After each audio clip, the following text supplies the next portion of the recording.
이 시간 말씀은 마태복음 13장 8절과 9절 그리고 골로새서 1장 23절서부터 29절을 보시겠습니다. 마태복음 13장 8절과 9절, 골로새서 1장 23절부터 29절을 제가 개역 한글 성경으로 읽어드리겠습니다. 더러는 좋은 땅에 떨어짐에 혹 100배, 혹 60배, 혹 30배의 결실을 하였느니라. 귀 있는 자는 들으라 하시니라. 만일 너희가 믿음에 거하고 터 위에 굳게 서서 너희 들은 바 복음의 소망에서 흔들리지 아니하면 그리하리라. 이 복음은 천하 만민에게 전파된 바요 나 바울은 이 복음의 일꾼이 되었노라. 내가 이제 너희를 위하여 받는 괴로움을 기뻐하고 그리스도의 남은 고난을 그의 몸된 교회를 위하여 내 육체에 채우노라. 내가 교회 일꾼 된 것은 하나님이 너희를 위하여 내게 주신 경륜을 따라 하나님의 말씀을 이루려 함이니라. 이 비밀은 만세와 만대로부터 오므로 감추었던 것인데 이제는 그의 성도들에게 나타났고 하나님이 그들로 하여금 이 비밀의 영광이 이방인 가운데 어떻게 풍성한 것을 알게 하려 하심이라.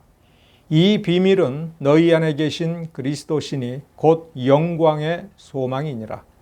우리가 그를 전파하여 각 사람을 권하고 모든 지혜로 각 사람을 가르침은 각 사람을 그리스도 안에서 완전한 자로 세우려 함이니 이를 위하여 나도 내 속에서 능력으로 역사하시는 이의 역사를 따라 힘을 다하여 수고하노라. 아멘. 지난 주일에 이어서 오늘도 다시 마태복음 13장 8절에 주목하겠습니다. 우리가 지난 주일에 확인한 바를 결론적으로 한 문장으로 정리를 하면 거룩하고 좋은 열매가 없으면 가짜 믿음을 가진 것이다. 죽은 씨앗을 가진 것이다.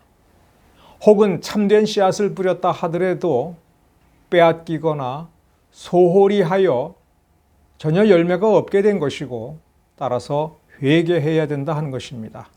다시 말하면 열매가 없으면 가짜 믿음이다. 우리는 그렇게 성경을 읽어야 됩니다.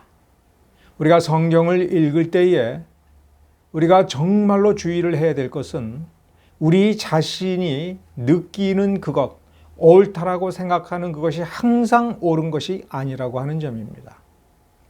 우리를 기준으로 해서 내가 성경을 보는 것이 아니라 성경이 나를 보는 것을 내가 보아야 됩니다.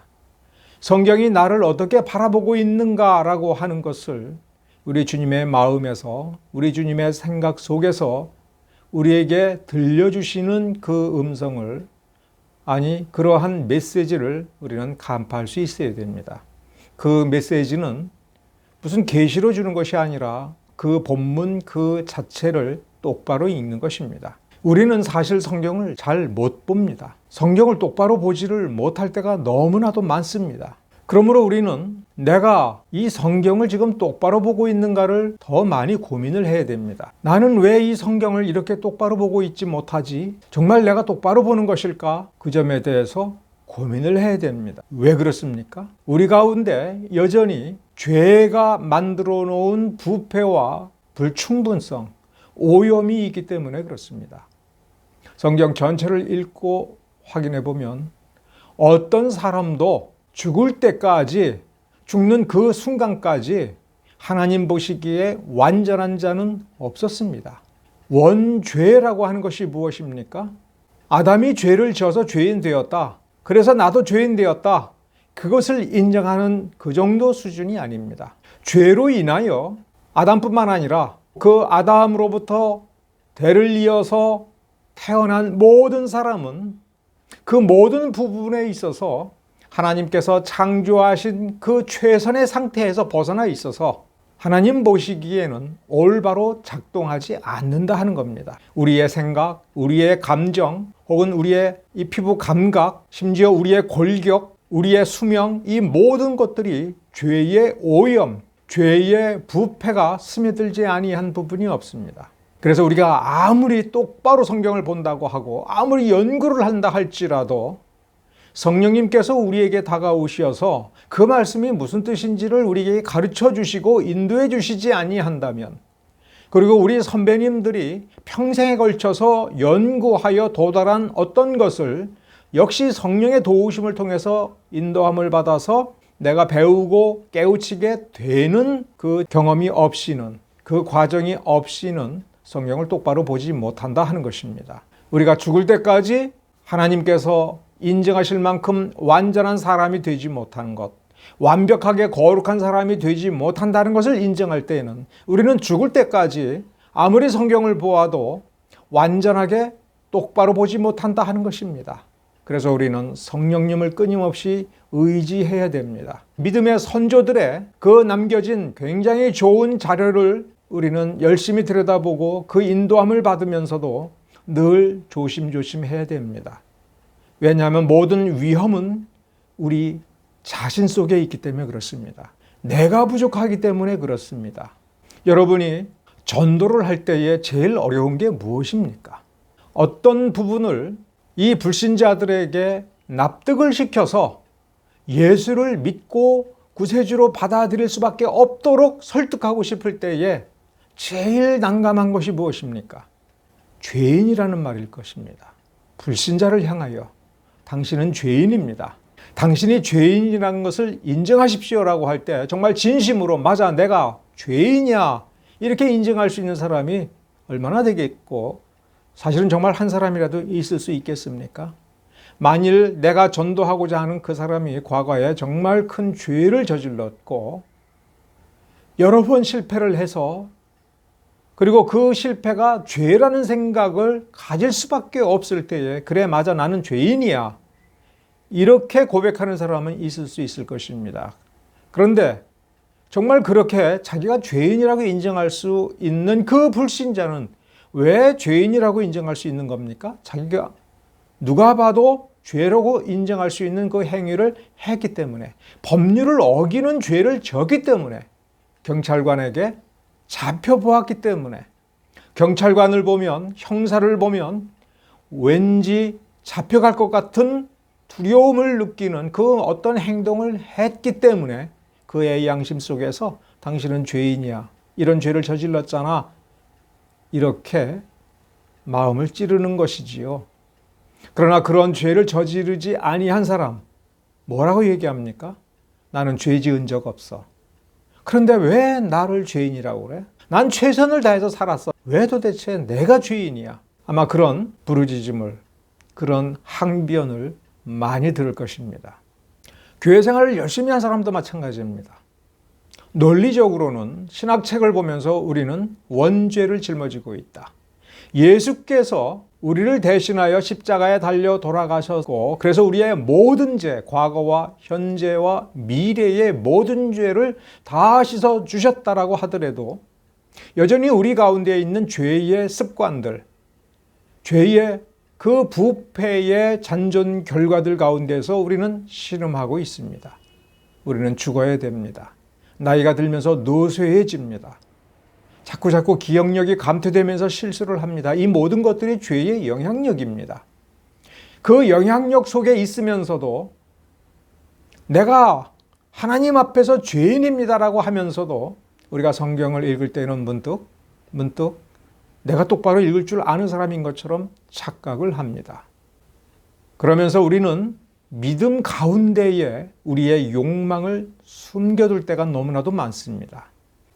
여러분은 어떻습니까? 오늘 본문의 그 8절 9절을 보면 더러는 좋은 땅에 떨어짐에 혹 100배 혹 60배 혹 30배의 결실을 하였느니라, 이 말씀을 읽을 때에 우리는 좋은 씨에 대한 소망을 품습니다. 좋은 밭이 되고자 하는 소망을 품습니다. 그래서 100배, 60배, 30배의 결실을 맺기를 소망하고, 예수님께서 이렇게 권하시니까 우리는 정말 좋은 밭이 되고 100배, 60배, 30배의 결실을 맺기를 소망하고 열망하고 갈망하는 것이 아주 정상적이며 권장할 만한 것이며 선한 것이라고 우리는 생각하기 쉽습니다. 근데 여기서 우리는 한 가지를 질문해 봐야 됩니다. 당신은 정말 100배의 결실을 맺기를 원하는가? 하다못해 30배의 결실을 맺기를 정말 소망하는가? 그리고 두 번째 질문은 무엇 때문에 100배의 결실을 맺고자 소망하는가? 그럴 때 잘 되면 좋은 거니까. 내가 예수 믿고 잘 되어서 사람들이 나를 부러워할 때 이 모든 것은 다 하나님께서 이루신 것입니다 라고 이렇게 하나님을 영광 돌리고 싶다라고 하는 그 말 속에 정말 갈망하고 있는 것이 무엇인지를 여러분 자신이 똑바로 되물어 보아야 되는 것입니다.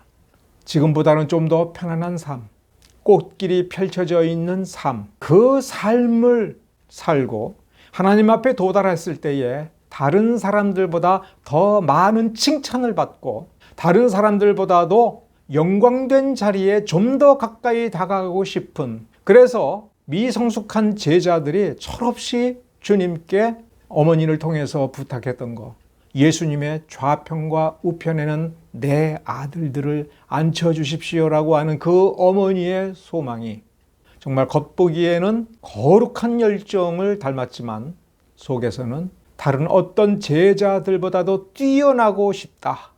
내 자식이 그런 영광을 누리는 그 모습을 보고 싶다라고 하는, 그래서 누구보다도 안전하고 누구보다도 잘되며 누구보다도 평탄한 길을 가겠다는 그러한 욕망을 숨기고 있는 것은 아닌가, 욕심을 숨기고 있는 것은 아닌가, 우리는 반성해 봐야 됩니다.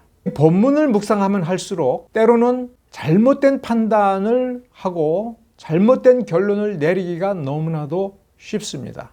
왜 그렇습니까? 여기 씨앗이라는 말 때문에 그렇고 100배, 60배, 30배의 결실이라는 말 때문에 그렇습니다. 곡식인 거죠. 더 깊이 생각하지 않아도 지금 무엇을 수확하느냐? 곡식인 거예요. 내가 많이 먹고 배부를 수 있는 것. 그래서 100배의 수확이라고 한다면 하루 먹을 만큼의 곡식을 먹지 않고 씨로 뿌리면 100배니까 석 달 여름을 먹을 수 있는 식량으로 돌려받는 것입니다. 이런 식의 욕망이라면 내가 주님을 위해서 이렇게 흘리는 땀방울이 남들은 10배, 20배 혹은 열매가 없다 할지라도 나는 100배의 열매를 거두어서 풍성해지고 싶다. 나는 그렇게 되고 싶다라고 한다면 그것은 성경 본문을 잘못 읽는 것입니다. 여전히 인본주의적이라 하는 것입니다. 이렇게 해서 내가 하나님을 영화롭게 하고 예수님을 영화롭게 하고 싶다는 그 열망이 속된 것입니다. 하나님을 영화롭게 해드리고 예수 그리스도를 기쁘게 해드리고 싶다라고 하는 그 마침표, 마지막 문장 때문에 그 앞에 있는 것이 거룩해지는 것이 아닌 것입니다. 우리는 이렇게 질문해 봐야 됩니다. 지금 그 씨앗은 무엇인가 라고 할 때 예수 그리스도, 말씀, 이렇게 우리가 쉽게 결론을 내려서는 안 됩니다. 아니, 그 결론은 맞습니다. 근데 좀 더 구체적으로 따지고 들어가 봐야 됩니다. 그 씨가 땅에 떨어져, 즉 예수님께서는 지금 마태복음 13장에서 이 말씀을 제자들에게 가르쳐 주시고 훗날 깨우쳐 주실 때에 지금 뭐를 염두에 두고 있고, 이 씨앗의 이 복음의 가장 중요한 근본 핵심은 예수 그리스도의 죽으심이라고 하는 것을 염두에 둬야 됩니다. 예수의 죽으심을 씨 뿌리는 것입니다. 골로새서 말씀을 한번 찬찬히 살펴봐야 됩니다. 골로새서 교인들에게 일단 무엇을 전제합니까? 23절에 보면 너희가 믿음에 거하고 터 위에 굳게 서서 믿음을 전제합니다. 올바른 믿음을 가졌고 그 믿음이 기초가 단단하면 이제 그 위에 줄기가 자라고 이삭이 맺혀야 되는데, 그것이 뭐냐면 복음의 소망이며, 잘 자란다고 하는 것은 그 소망을 품고 흔들리지 않는 것입니다. 장차 맺게 될 결실이 지금 눈앞에 없지만 장차 맺게 될 것이라고 하는 소망을 가졌고, 그 소망을 정말로 결실로 되돌려 받기 위해서는 흔들리지 말아야 되는 겁니다. 믿음이 있다고 해서 흔들리지 않는 것이 아니라는 뜻입니다. 믿음이 흔들리지 않으면 된다는 것이 아닙니다. 믿음은 당연히 터 위에 굳게 서서 흔들리지 말아야 되는데 소망도 흔들리지 말아야 됩니다. 그 소망이 결실을 맺을 때까지 흔들리지 말아야 되는 겁니다. 그것이 좋은 밭을 의미하는 것이고 많은 결실로 되돌려 받는 것입니다. 바울은 이 일을 위하여 부르심을 받았다고 쓰고 있습니다. 복음의 일꾼, 교회의 일꾼, 그리고 우리 본문의 마지막 절에 힘을 다하여 수고하노라. 일꾼의 일하는 모습이죠. 이 세 번 강조했고 골로새서 본문의 중간쯤에 보면 이 비밀이라는 말이 나옵니다. 그런 점에서 마태복음 13장에 씨 뿌리는 비유하고 이 골로새서 1장 23절서부터 29절 그리고 이 앞뒤에 흐르는 문맥 골로새서 전체는 하나로 연결이 되고 같은 말을 우리에게 주는 것입니다. 여기에서 23절에 보면 그리하리라, 복음의 소망에서 흔들리지 아니하면 그리하리라 라고 하는 말은 결실을 분명히 맺게 될 것이다 라는 점에서 바로 앞에 있는 20절서부터 22절의 내용입니다. 1장 이 앞부분의 내용은 이겁니다. 예수 그리스도는 교회의 몸된 교회의 머리이고 머리이신 그분과 이 교회가 하나로 연결되어 있을 때 하나님께서는 예수 그리스도 안에 충만하게 하신 그것이 흘러넘쳐서 그 교회에 가득 채우게 할 것이다. 그리하여 머리 되신 예수 그리스도의 그 뜻이, 그 생각이, 그 계획이 충만하게 풍성하게 이루어질 것이다. 그러면 그 결실이 무엇인가? 거룩하고 흠없고 책망할 것이 없는 자로 세우시는 것입니다. 그것이 오늘 본문의 28절에 그리스도 안에서 완전한 자로 세우려 함이라. 그리스도 안에서 완전한 자로 세우는 것이 바로 결실인 겁니다. 우리는 100배, 60배, 30배라는 결실을 내가 이 세상에서 축복으로 받는 모든 좋은 것, 내가 주님을 위하여 말씀을 붙잡고 애를 쓸 때에 내게 이렇게 좋은 것들이 많아진다. 내 삶이 이렇게 풍성해진다. 이것을 먼저 생각해서는 안 되는 겁니다. 우리가, 나 자신이 온전한 자가 되는 것입니다. 내 안에 원죄가 만들어 놓은 부패, 그래서 죄를 즐거워하는 그 악한 습성, 입맛, 알코올 중독이 되고 마약 중독이 된 사람이 그 마약과 알코올을 끊는 것이 목표가 되어서는 안 되겠죠. 그 알코올과 마약이 망가뜨린 정신과 육신 그 모든 것이 완전히 정상인처럼 될 때까지 쉬지 않고 노력하여 자기 몸을 온전케 해야 되는 것입니다.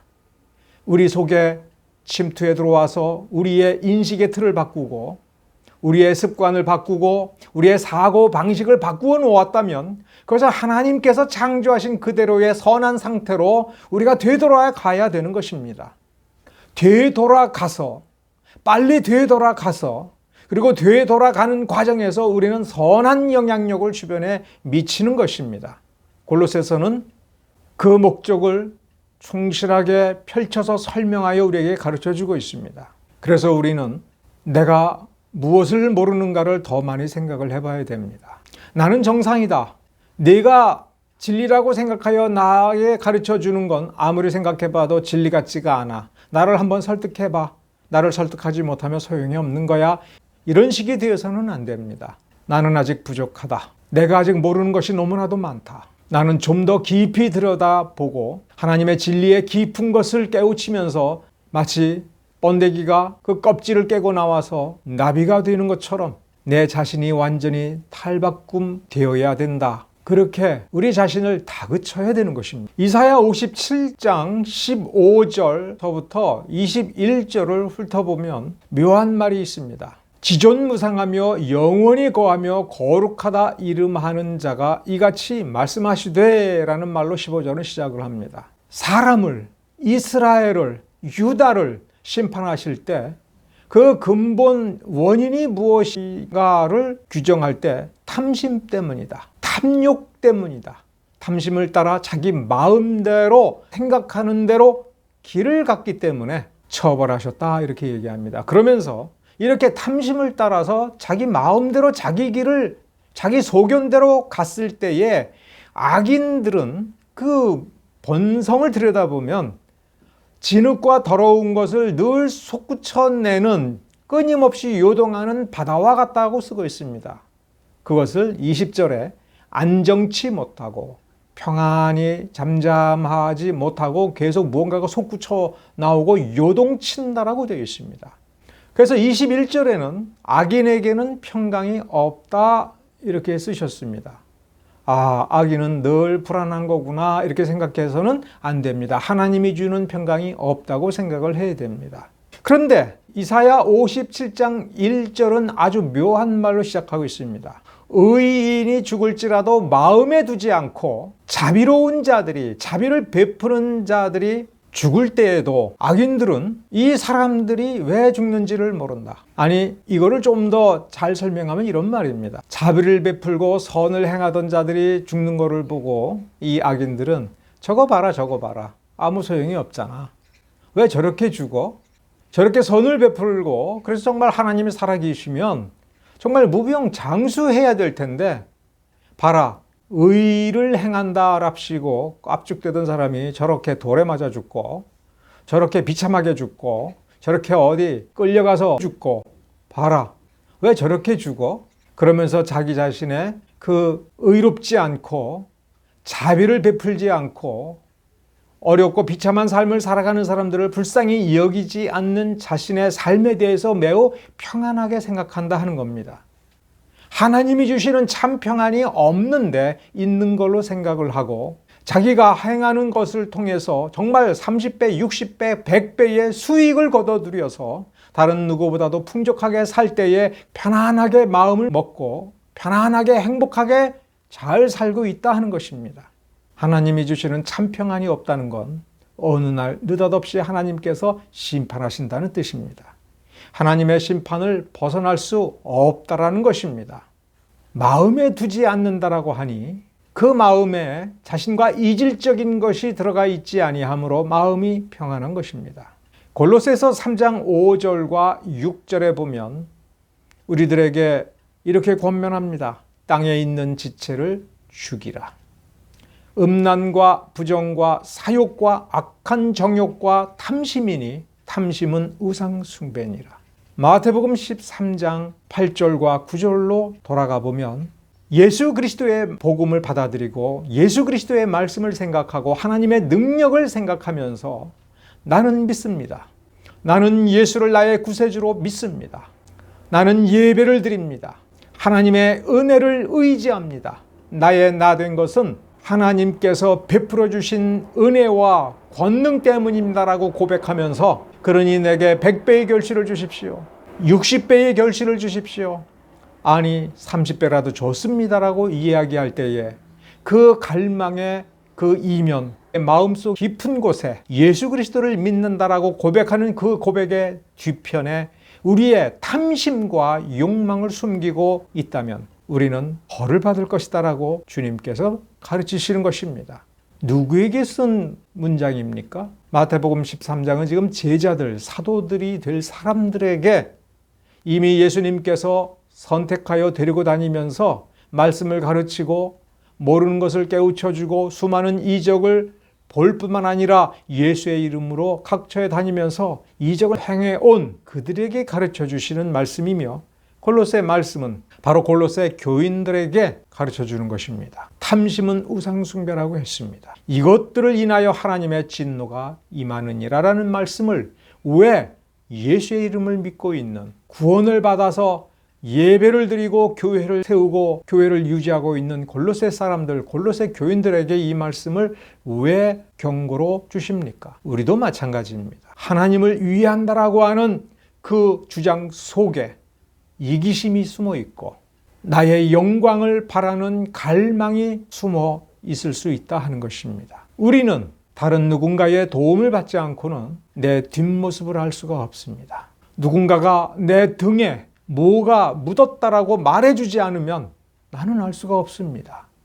내 뒤통수에 뭐가 묻었는지를 누군가가 말을 해주고 그것을 지워줘야 되는 겁니다.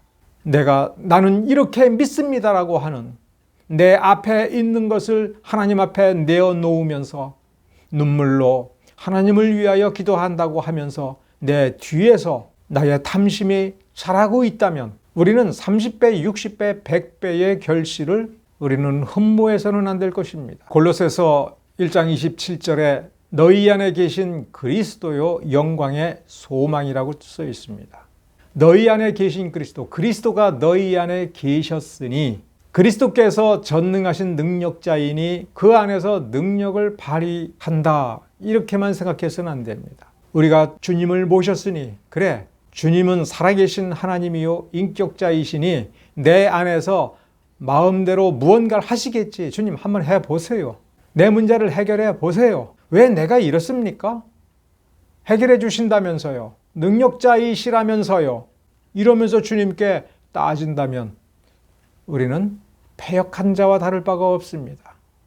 주님께서 우리 안에 들어오셔서 우리를 자기 안에 받아들여서 우리 주님께서 소망한 것은 그리스도 안에서 완전한 자가 되는 것입니다. 바울이 이 씨 뿌리는 자처럼 온 힘을 다하여 성령의 역사를 따라 수고를 할 때에 각 사람을 권하고 모든 지혜로 각 사람을 가르침은 각 사람을 그리스도 안에서 완전한 자로 세우는 것입니다. 그렇습니다. 땅에 있는 지체를 죽이는 데에 수고하고 있는 것입니다. 우리 자신이 우리의 욕망을 죽여야 됩니다. 억눌러야 됩니다. 창조하신 자의 형상을 따라 지식에까지 새롭게 되어서 새로운 사람을 살아야 되는 것입니다. 그것이 하나님의 목적인 것입니다. 자, 이렇게 얘기할 때 성도가 무엇을 제일 먼저 어떤 미덕을 드러내야 되느냐 하면은 거짓말하지 말라. 정직하라. 정직한 삶을 살아라. 이렇게 말씀하고 계십니다. 이 하나만 생각해 봅시다. 절대로 거짓말하지 마라. 정직하라. 다른 사람을 속여서 너의 사적 이익, 사욕, 탐욕을 추구하지 마라라고 얘기해서 그 말씀을 철저하게 준행하면 나는 일단 어떻게 되는 겁니까? 손해보는 겁니다. 내 인생을 손해보는 겁니다. 그러면 누가 이익을 보는 겁니까? 내 주변에 있는 다른 사람들, 나쁜 사람들, 불신자들, 내가 미워하는 사람들조차 오히려 나의 정직함 때문에 이익을 보고 그 사람의 이익 때문에 내가 손해볼 때가 많아지는 겁니다. 손해보는 일이 많아지는데 그것이 예수를 믿는 그 믿음을 따라 예수 그리스도의 온전하심을 따라 내가 온전해지는 과정인데 그것이 30배, 60배, 100배의 결실이라고 한다면 나는 30배, 60배, 100배의 손해를 볼 수가 있는 것입니다. 그럴 때에 내가 더 큰 손해를 보겠다. 이것이 완전한 자가 되는 것이라면 내가 내 자신을 더더욱 철저히 죽이겠다. 나의 자존심을 죽이고 나의 영광을 죽이고 나의 권리를 포기를 하고 그래서 믿음의 한 형제가 된 저 연약한 형제를 더 높이고 그가 더 많은 혜택을 보도록 해야겠다. 그러니 우리가 본문의 말씀이 당장 우리에게 그리고 어쩌면 우리가 아주 오랫동안 우리의 인생을 살아가면서 주님의 복음의 말씀을 그 씨를 더 많이 뿌리고 더 열심히 그 말씀이 싹을 내고 이삭을 내고 그 이삭이 풍성하게 잘 익을 수 있도록 우리가 수고를 다하는 것이 우리의 손해를 키우고 우리가 더 많은 것을 포기하면서 더 외로워지고 때로는 더 괴로워진다라고 할 때에 우리가 그것을 감수할 수 있느냐? 골로새서 본문을 우리에게 말해주는 그 바울의 그 모습을 우리는 살펴봐야 됩니다. 아, 바울이 이렇게 우리에게 말하고 있구나. 온전한 자로 세우기 위하여 이렇게 복음의 일꾼, 교회의 일꾼으로 수고하고 있구나. 그러면서 우리에게 이렇게 말했구나. 이 내용이 이런 거구나라고 생각하기 전에 우리는 바울이 살아간 모습을 보고 지금 이렇게 말한 바울의 그 얼굴과 그가 걸어온 행적을 살펴보면서 이렇게 고단하게 살고 있구나. 진리를 이루고 진리가 열매를 맺도록 하기 위해서는 이렇게 많은 행복을 포기하면서 이렇게 괴로운 인생을 살고 있구나. 이것이 100배, 60배, 30배의 결실을 맺어가는 그 삶의 길이구나라고 하는 것을 생각해 보면서 우리도 이 초청을 받고 있다라고 하는 것을 깨우쳐야 됩니다. 사람이 소망할 수 없는 것입니다. 믿음이 건강한 만큼, 믿음이 살아있는 만큼 우리들에게 생기는 소망인 겁니다. 실천하기 위해서는 더 많은 은혜가 필요하고 더 많은 능력이 우리 안에서 힘있게 우리를 일으켜 세우고 우리를 걸어가게 만들고 뛰어가게 만들고 수고하게 만드는 것입니다. 예수 그리스도를 바라보면서 예수 그리스도께서 누리실 그 영광을 소망으로, 참된 살아있는 소망으로 생각할 줄을 아는 사고방식으로 바뀌어야 되는 것입니다. 좋은 교회를 소망하는 것이 우리 자신이 편안하게 교회 생활을 하고 무리 없고 부담 없이 신앙생활하는 것을 의미한다면 그것은 욕망이라고 하는 것을 깨달읍시다. 주의 말씀을 붙들고 정말 이 말씀이 살아나기 위하여 이 땅 위에 참된 진리가 좀 더 꽃피우기 위하여 우리가 힘든 길을 걸어가는 것, 어떠한 일이 있어도 진리가 씨 뿌려지고 그 뿌려진 씨가 자라도록 하기 위해서 끊임없이 물을 길어다가 붓고 잡초를 뽑아주고 돌보는 수고를 해야 하는 것을 성경은 우리에게 암시적이지만 요구하고 있다고 하는 것을 여러분 기억하시기 바랍니다. 기도하겠습니다.